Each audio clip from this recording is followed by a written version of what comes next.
अस्सलाम वालेकुम everyone, welcome back to the series.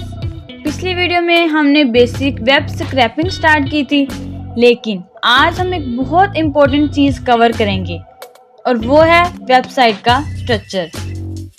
इस वीडियो में मैं आपको HTML और थोड़ी सी CSS समझाऊंगी, स्पेशली वेब स्क्रैपिंग के पर्सपेक्टिव से। तो सबसे पहले एक सिंपल कॉन्सेप्ट समझ लें। जब भी आप कोई वेबसाइट ओपन करते हैं तो आप एक्चुअली उसका रॉ कोड नहीं देख रहे होते, बल्कि एक स्टाइल वर्जन देख रहे होते हैं। बैकएंड में हर वेबसाइट का एक स्ट्रक्चर HTML डॉक्यूमेंट होती है और वेब स्क्रैपिंग में हम डिज़ाइन के साथ काम नहीं करते, बल्कि उस स्ट्रक्चर से डाटा एक्सट्रैक्ट करते हैं। सो अगर आप स्ट्रक्चर समझ लें तो आपका स्क्रैपिंग लॉजिक ऑटोमेटिकली क्लियर हो जाता है। ठीक है, अब एक सिंपल हम HTML एग्जांपल देखते हैं। तो ये जो आप लोग के सामने कोड नज़र आ रहा है, इसको स्टेप बाय स्टेप समझते हैं। ठीक है, सबसे पहले तो हमारे पास टैग HTML, ये पूरी डॉक्यूमेंट्स का रूट होती है, मतलब सब कुछ इसके अंदर होता है। ये HTML टैग है हमारा। उससे नीचे है हमारे पास हेड, तो ये वो सेक्शन है जो डायरेक्टली स्क्रीन पर विजिबल नहीं होता। इसमें होते हैं मेटा डाटा। मेटा डाटा क्या? डाटा के अंदर डाटा। जैसे इसके हेड के अंदर, हेडर के अंदर आएगा हमारे पास टाइटल। ठीक है, ये डाटा के अंदर डाटा, इसको बोलते हैं मेटा डाटा। ये डायरेक्टली स्क्रीन पर विजिबल नहीं होता। ठीक है, नेक्स्ट उसके नीचे हमारे पास बॉडी। ये सबसे इम्पोर्टेंट पार्ट है। क्या? बॉडी का टैग जो है वो हमारे पास सबसे इम्पोर्टेंट टैग है। जो भी यूजर को नजर आता है वो यहाँ होता है। बॉडी के अंदर जो भी हमारे टैग होंगे वो यूजर को नजर आएंगे। जैसे ये H1, इसको बोलते हैं हेडिंग 1। ठीक है, H1, H2, H3 और ये हमारे पास क्या है? हेडिंग। और P टैग क्या है हमारे पास? पैराग्राफ। हेडिंग 1 से मुराद है कि सबसे ये हमारे पास हाईएस्ट, थोड़ा सा इसकी जो प्रोडक्ट नेम है ये हमें बोल्ड और थोड़ा सा लार्ज साइज होगा। H2 में size Aahista Aahista H1, H2, H3 size थोड़ा थोड़ा उसका क्या डिक्रीज होना शुरू हो जाता है। H1 सबसे बड़ी हेडिंग है और ये P से मुराद है पैराग्राफ। ठीक हो गया।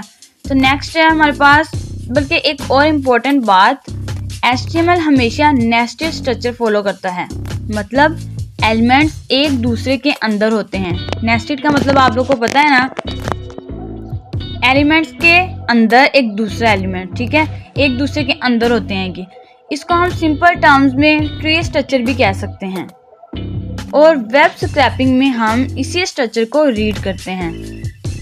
अब आते हैं सबसे इम्पोर्टेंट पार्ट पर। एक एग्जांपल देखें कि जो आपको कोड नज़र आ रहा है, ये 3 चीज़ें हैं। ठीक है, H1 class is equal title laptop, tag जैसे H1 और ये जो P है ID जैसे अवेलेबिलिटी। डिफरेंस क्या है? क्लास मल्टीपल एलिमेंट्स पर अप्लाई हो सकती है, लेकिन ID यूजली यूनिक होती है। ये हमारे पास क्लास और ID। ठीक है, क्लास और ID, हम 2 नए कॉन्सेप्ट देख रहे हैं इसमें, क्लास और ID। तो क्लास मल्टीपल, इसमें डिफरेंस क्या है? क्लास मल्टीपल एलिमेंट्स पर अप्लाई हो सकती है, लेकिन ID यूजली यूनिक होती है, एक ही एलिमेंट के लिए, ये किसी दूसरे के लिए नहीं, ये यूनिक है। अब वेब स्क्रैपिंग में हम डायरेक्टली ये यूज करते हैं, soap.find। ठीक है, क्लास इज इक्वल प्राइस या soap.find ID is equal availability. मतलब हम HTML के स्ट्रक्चर को पाइथन कोड में मैप करते हैं। जितना क्लियर आपको ये मैपिंग होगी उतना इजी स्क्रैपिंग हो जाएगी। अब थोड़ा सा CSS समझ लेते हैं। CSS का काम होता है स्टाइलिंग, जैसे कलर्स, फॉन्ट्स, लेआउट वगैरह। ठीक है, डॉट प्राइस कलर ग्रीन, ये सिर्फ ये बताता है कि प्राइस ग्रीन कलर में शो होगा। वेब स्क्रैपिंग में हम स्टाइलिंग यूज़ नहीं करते, लेकिन जो क्लासेस और IDs CSS में यूज़ होती हैं वो हमें एलिमेंट्स आइडेंटिफाई करने में हेल्प करती हैं। अब सबसे इम्पोर्टेंट एक प्रैक्टिकल स्टेप पे आए हैं। मैं आपको बताती हूँ इंस्पेक्ट टूल्स। ठीक है, प्रैक्टिकल पार्ट है ये हमारा। सबसे इम्पोर्टेंट प्रैक्टिकल स्टेप, अगर आप किसी भी वेबसाइट पर राइट क्लिक करें और इंस्पेक्ट ओपन करें तो आपको उसका एक्चुअल जो HTML स्ट्रक्चर नज़र आ जाता है, जिसके जिस कोड से वो वेबसाइट बनी है उसका सारा कोड, वो HTML का जो स्ट्रक्चर है वो आपको वहाँ पे नज़र आएगा।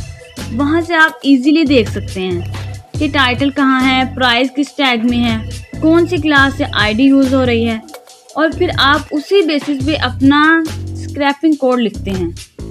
इसी तरह आप गैसेस नहीं करते बल्कि प्रॉपर स्ट्रक्चर फॉलो करते हैं। इसको थोड़ा प्रैक्टिकल में देखते हैं। हाँ, मैंने जो आपको वेबसाइट बताई थी example.com, जो एज अ डमी वेबसाइट बोलते हैं उसको, ये बिगनर्स के लिए काफ़ी इम्पोर्टेंट है, बिगनर्स के लिए काफ़ी हेल्पफुल है। इसके जब वेबसाइट को ओपन करें तो राइट क्लिक करें, वहाँ पे हमारे पास आएगा इंस्पेक्ट का, ठीक है। उस पर क्लिक करें तो हमारा सारा HTML का जो कोड है, जो स्ट्रक्चर है, हमें वहाँ पे दिखाई देगा। अगर आप पिछली वीडियो याद करें तो हमने यूज़ किया था shop.title, shop.find। अब आप समझ गए होंगे कि ये मेथड्स एक्चुअली HTML स्ट्रक्चर को रीड कर रहे होते हैं। जो टाइटल था shop.title, जो भी हमारा टाइटल निकला था वो, और फिर shop.find पैराग्राफ हमने फाइंड किए थे। इसीलिए हमेशा पहले स्ट्रक्चर समझें फिर कोड लिखें। तो आज की वीडियो में हमने कवर किया HTML का बेसिक स्ट्रक्चर, टैग्स, क्लासेस और आईडीज, और इंस्पेक्ट टूल का यूज़। अगर ये कॉन्सेप्ट क्लियर हो गए तो वेब स्क्रैपिंग आपके लिए काफ़ी इजी हो जाएगी। नेक्स्ट वीडियो में हम इसी अंडरस्टैंडिंग को यूज़ करते हुए रियल वेबसाइट से डाटा एक्सट्रैक्ट करेंगे। So don't miss it, like, share and subscribe. अल्लाह हाफिज़।